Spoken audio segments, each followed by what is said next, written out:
Hey, Fox here. So, as you guys know, I stream on Twitch, and with Twitch, we wanted to do a little Twitch Drafts My Mutt Team action. So, I was able to find an extension on Twitch that basically people were able to click the screen and they picked what card I was going to be able, or which card I was going to do. I was going to try to do gameplay with them drafting it too, but we couldn't do full Twitch plays Madden because it's a little more, it's got to be more like quicker decisions than we can really get through with the, I think it's like an 8-second delay on Twitch that I got going. I know you can set it to lesser delay, but I don't have it on that quick delay. Anyways, so basically we're going to go through the 20 rounds of Twitch Drafts My Team. We're looking through stats as people are kind of clicking on the card that they want. You can see the percentages for the amount of people that are clicking. Generally, you know, you got pretty good feedback on this. So like on twitch.tv/gutfox is where we did it. And this was just going to be play a friend because I drafted a team, I think the day before, and I didn't feel like canceling out of it. So we did a play a friend, and it looks like Twitch ended up, you know, I'm going to skip forward a little bit on some of these cards. So basically, we got a long ways to go here. We got 6 minutes, I think, of drafting, so basically, I skip forward sometimes, so you're going to see a little jump on these cards a lot of times from like 100% to, yep, Twitch, we switched it. I don't know, because people can basically, I set it to people are able to click more than once, so some people are trying to, you know, influence for their one specific guys. I know Running Down the Dog was trying to give me the worst card possible to tank the team, but luckily, I think I would say a majority of the cards that we picked, we got probably the best card possible, and that with no influence of my own, right? You know, I tried to stay on the straight and narrow.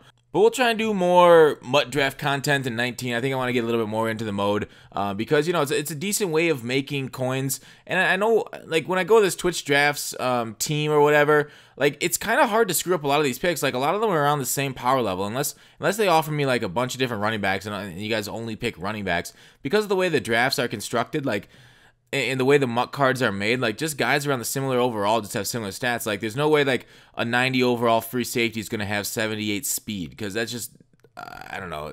Okay, maybe I just said that and it's actually in the game, but, like, a lot of the cards, because of the way they, make stats, like, when I look at these stats, like, there's only a couple points. Sure, there's clearly normally one, like, Greg Olsen is better than Travis Kelce.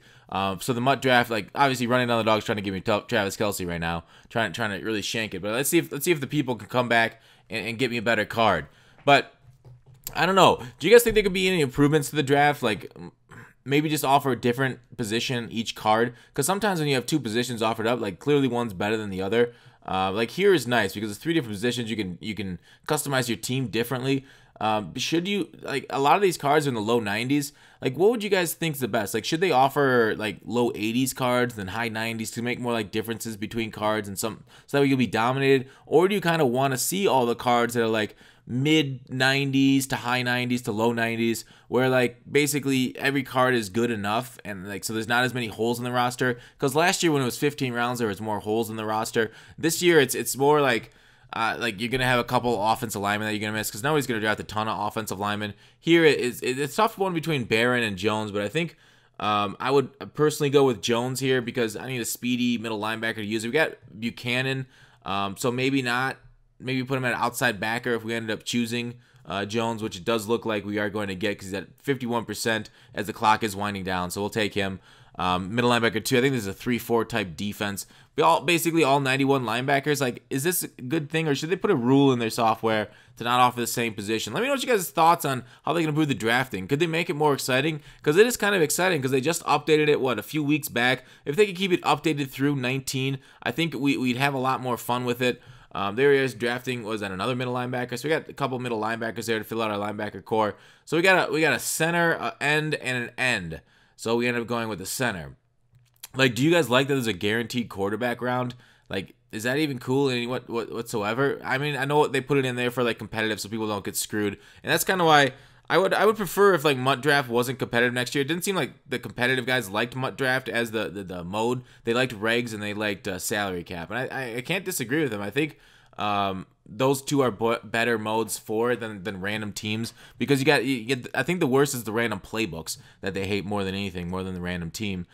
So there's a few things you can do to fix it, but I just think that MUT draft should be just like this casual mode for the game, like, and that maybe you'll be able to play for some awards. I think right around here is where Twitch guys try to go and start doing a penis. I think it was the start formation. I think maybe it was around one of these rounds here. I forget who it was. It might have been Dog. I don't remember who went all penis happy on us, but we'll maybe see that in the numbers coming up. But anyways, yeah. So Mutt Draft Twitch Plays Mutt ended up doing, yeah. You can see the formation of the balls right there on the right on Blunt, and they're trying to like connect them. It's tough trying to make the different pictures. Or did I miss the balls part? They tried it earlier. Anyways, so yeah, Twitch Plays Madden. Generally, you guys are pretty nice to me. I don't know, but yeah, kind stuff. So anyways, yeah, so like the draft is always my favorite part of Mutt drafts. Like seeing what kind of team you can put together, seeing what cards you get, seeing what like beasts, what high 90s get. Like we got Baldwin high 90s versus what like low 90s guys that are kind of going to be like okay versus other ones. So yeah, it's fun, I think. And I think, do you guys want like Mutt drafts in the future to be like, cuz Madden games are like long games, and so like a full Mutt draft takes quite a while to finish. Would you prefer like Mutt draft having like shorter quarters, so that way it's kind of more casual or something, like 3-minute quarters, so that way you get through it, you can do more drafts? I know with the ticket cost to entry, people might not like that, because like the shorter the game, the better chance of some random fluke happening. Somebody's just clicking on Victor Cruz this whole time now, but Ed Reed is clearly the smart move there. 46%, getting an over 91 zone cover, guys, amazing. And this last round, our amaze round, start off at Deion Sanders. Look at how we can go, and it ends up Deion Sanders over 51%, as you know, some Victor Cruz in the bottom left, and looks like some, what is it, Samuel in the bottom right action going on. No Twitch, we cannot select guys that are already on our roster. All right, so that's it. Construction, we got a 90 overall. That is not bad at all. 89 defense and 91 offense. I actually like the way the team turned out. It ended up being pretty good. You'll see the gameplay here in a second, but let's go over the roster first. On offense, you got Roethlisberger slinging it. I like that Roethlisberger card. Good throw power, accuracy, tall. Then we got the wide receivers there. Good core there. Good tight end. Offensive line, you know, we got a hole there at right tackle, but otherwise pretty well spread out there. Defense, it could be better. I mean, we got Reed. We're missing a linebacker and 2 defensive tackles. If we just got 1 defensive tackle, I think in place of maybe... Not, I think I end up moving. No, I think Quan, because I'm playing the 3-4, I'm going to use him as a second middle linebacker, so I can use one of them. And then, like, if I switch to a nickel, like 3-3-5 or something, I don't think they have 3-3-5 in the book I got. But if I switch, then I just move them out there to like a 3 nickel or 3 linebacker type of team. So pretty good teams match against each other. I do like the Mutt draft, and I do hope it returns next year. I don't think they're going to cut it. Have they confirmed that yet? I'm not sure. It probably has been confirmed, but I just haven't seen it. Although it's weird because I spend a lot of time online looking at Mutt information. It's weird that, like, all right, so I spent a good portion of my day, like, looking at the subreddit, looking at Twitter, looking at everything Mutt related, and there are still things that, like, I miss. It's the weirdest thing. I don't know if it's EA communication or maybe I just missed those few minutes online when they're moved. Oh no, Dion! I got you specifically for your return man, Kem. No, not really. It got you because you're a great corner and good zone coverage. So we finally get the ball back and we don't fumble. So we're down 7-0 to start off the game. We got what playbook is this? This ain't Titans, is it? I don't remember what. No, I don't think it is. I can't remember. I have to go back and look at the start of the video. But no go backsies. That's the channel motto. No trade backsies, no go backsies, no rewind, no pause, no stop. I'm just kidding. I pause and stop all the time. I'm one of those people, whenever something bad happens to me, I just pause the game, rage for a little bit. I'm just kidding. Have you guys ever seen that I call it the pissy pause? When something bad happens to them, they just take a pause, and you can tell they're like yelling at themselves or yelling in general. Or they're just pissed off and want to pause the game and make you wait for a little bit before continuing, just to inconvenience your day. So we got our own little name for it. Ooh, a little drop of that pick, but that's okay. That defensive tackle spy. I think a lot of people know about that, but it's pretty darn powerful, that defensive tackle spy technique, where basically they take over the short middle of the field on drags. He's trying to use your defensive tackle, don't you know? You just got to spy that. I think, was that a high point pass? I don't know, but we missed it anyways. There's a little on the run. Who better on the run than Rodgers, right? That guy is constantly making plays out of the pocket in real life. So I'm glad that Mutt made him actually get that nice little short C route. Short C routes are the glitch. I think it's going to be one of the routes I look for in any playbook when I start up 19. Short C routes, Z routes, post routes. I'm going to look formations with that and basically funky routes when I'm starting 19 to kind of decide what I want to go with and how I want to play the game and make which playbook to focus on early. I tried looking at playbooks during the beta. It wasn't like super impressed with a lot of ones that I saw. There were some glitchy things I saw, but I want like glitch after glitch after glitch after glitch. Ooh, nice read. I was gonna pick off I was trying to lurk the other one underneath the other slant. Ooh, that's a bad read by me on that toss play, but I guess it doesn't really matter since we got studs out there. Was that Dion out there? I didn't see what side of the field I was on. He's trying to run crossers, and hey, we picked that. We picked it. There's Revis Island.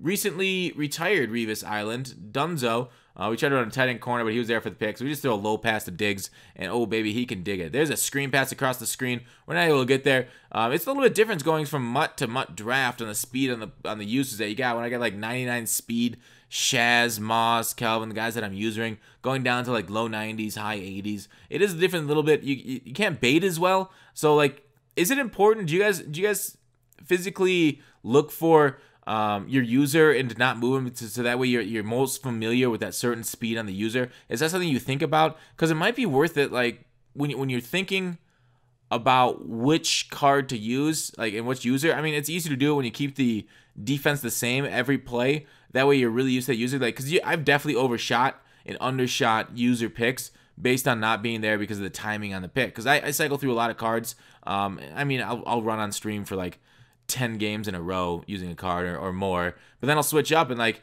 the usering definitely has to suffer there, right? Like every little thing precision wise is gonna hurt you when it's different, when it changes up. So like that's why you know, pro Madden players, they say, you know, it's not, or who's that Bruce Lee quote, I'm not afraid of the man with 10,000 kicks, I'm afraid of the man who's practiced one kick 10,000 times. Oh, we were trying to make something beautiful out of that kick. So basically, knowing everything in the playbook and using over, although with a random playbook, I'm doing okay here. Run toss, you do okay. Big knowledge break right there.